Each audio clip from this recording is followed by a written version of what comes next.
John Winston Lennon was born on the 9th of October 1940 at Liverpool Maternity Hospital at the height of the Blitz during World War II. His father, Alfred Lennon, was a merchant seaman and so was away for long periods during John's childhood. His mother, Julia, raised him at her family home at 9 Newcastle Road, where she was helped by her 4 sisters, one of whom John would grow the closest to, that being her eldest sister, Mimi. The support Freddie would provide for the family would come through cheques that he posted out to them until 1944, when he suddenly took a leave without absence, which to Julia's family was something they had expected to happen. They had never approved of Lennon on the grounds that he was working class, and Julia's secret marriage to him didn't help matters. Julia was always seen as a somewhat rebellious and free-spirited woman, and while I would never say that she neglected her son, she did leave most of John's raising to be done by her family, and then in 1945 she angered her family again by starting another relationship with another man while still being married to Freddie and becoming pregnant with his child. Eventually, Mimi couldn't stand it anymore. She had already phoned social services twice about how John was sleeping in the same bed as his mother and her lover, so she told Julia that, for John's sake, it would be best if he went into her custody. Julia agreed, and the 5-year-old John Lennon found himself now living at 251 Menlove Avenue, or most famously known as Mendips, with his Aunt Mimi and Uncle George. The relationship John had with his aunt was, for the most part, a close and loving one. Mimi raised him with a strict discipline attitude, but it became quite clear that he had inherited his mother's ability to make her laugh, which often got him out of trouble. However, as John got older, it was clear that academically he wasn't really a model student. Now, that's not to say that John was dumb, but he did get a reputation as a bit of a troublemaker. Not so much at his first school, Dovedale Primary, because that was where John's love for writing and art began. In fact, he would spend most of his time drawing his own comic strips and writing nonsense stories inspired by Lewis Carroll. However, by the time he was 12 and had started at Quarry Bank Grammar School, he and his close friend Pete Shotton had begun to get a bit of a reputation, and soon the pair of them found themselves dropping down in grades until they were the worst students in the school, often getting caned by the headmaster, or just skipping school altogether. Mimi often dreaded the phone ringing because it was always about John's latest misbehavings. John's first year at Quarry Bank brought him his first heartache when his Uncle George, the man who had always been sympathetic towards him whenever he was grounded and had given him his harmonica to play as a present, suddenly died of a brain hemorrhage, leaving Mimi to raise a rebelling and troubled youth on her own. Although youth wasn't a strong enough term anymore, as a new word was starting to creep in to describe the gap between childhood and adulthood, and that word was teenager. But there was another relationship John was now valuing more, and that was the relationship he shared with his mother Julia. While Mimi was a strict disciplinarian, Julia was still much more laid back. She encouraged John's rebellious attitude and would always welcome him whenever he and Pete Shotton skipped school to come and see her, and John was now seeing her not so much as a mother, but like an older sister. She had started teaching John how to play the banjo, and then in 1956, the year that had started with the release of Elvis Presley's first single, Heartbreak Hotel, which topped the charts, John's rebellious nature came full circle when he became a teddy boy.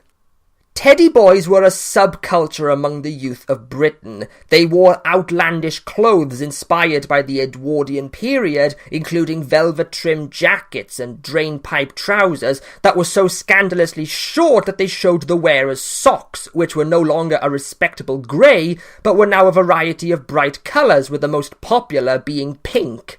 Their hair was styled in such a way that a large quiff was moulded at the front, and the back and sides would be combed back, forming what is commonly referred to as a duck's arse, and they were notorious for their rebellious and violent outbursts against the previous generation, causing riots and fights in the street, all fueled by this new age sound that was rock and roll. John loved this new craze that was sweeping across the country. He became obsessed with not just Elvis, but other R&B singers like Little Richard and Bill Haley, and Julia helped fuel that by buying him his first guitar. Mimi, finally accepting that she had lost complete control of her nephew, believed that John would soon get fed up with the instrument, saying, "The guitar's all very well, John, but you'll never make a living out of it." John decided to prove her wrong. Towards the end of that year, he approached his school friend from the Quarry Bank, Eric Griffiths, and suggested that, since the skiffle fad had just started, they should start their own group.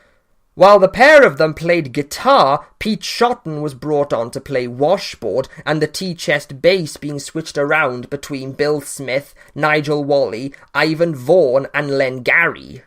Finally, with Colin Hanton playing drums and Rod Davis on banjo, the group was complete, originally calling themselves the Blackjacks before deciding to rename themselves as the Quarrymen, as a tongue-in-cheek joke towards the grammar school's anthem of "Quarrymen, old before our birth, straining each muscle and sinew."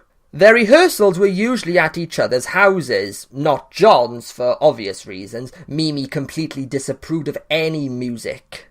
But Julia gladly accepted them into the house, always happy to show them how to tune the guitars and banjo correctly, and letting them listen to the latest songs for them to add to their repertoire of covers. When Nigel Walley wasn't on the tea chest, he was acting as the group's manager and arranged all their bookings and gigs, but John felt, being the group's creator and leader, that he should always get the final say.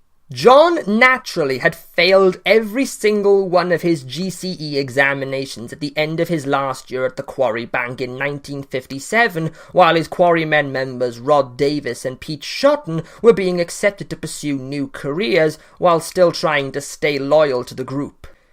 Mimi met with the Quarry Bank headmaster to discuss John's future, as she didn't want John to turn out like his father and disappear off to sea, and since it was clear that John's strongest subject had always been art, it was decided that he should enroll in the Liverpool College of Art. But to John's disappointment, the art school did not give him the freedom he wanted. In fact, it was no different from the Quarry Bank. He still had to attend classes and follow a set curriculum, which he already himself felt did not suit him, so he once again began playing truant and slowly getting expelled from some of the courses due to his behaviour. Also, despite getting 2 new members, Paul McCartney and George Harrison, the Quarrymen were starting to dissolve as many members could not commit to their music roles and job opportunities. But then another tragedy struck John in 1958 when his mother Julia was struck down by an off-duty policeman and killed instantly. Pete Shotton, who was now at police college, decided to help his friend and took the offending officer to court. But as policemen had to be seen as respectable and upheld citizens in the community, the charges were dropped, with the officer only receiving a short suspension. Julia's death traumatized John for nearly 2 years.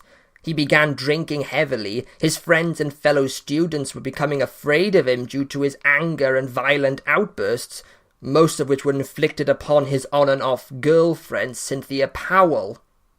John sadly never got to terms with his mother's death, and it also fueled his hatred for authority figures, which is something that will come into play later on in his life. But her passing did help John in some way, as his friendship with his new writing partner Paul McCartney grew stronger, to a point where many believed that John could have actually had deeper feelings for him. And after John and Cynthia's secret marriage in 1962 due to her pregnancy, their son, John decided, should be named Julian, in tribute to the mother he needed.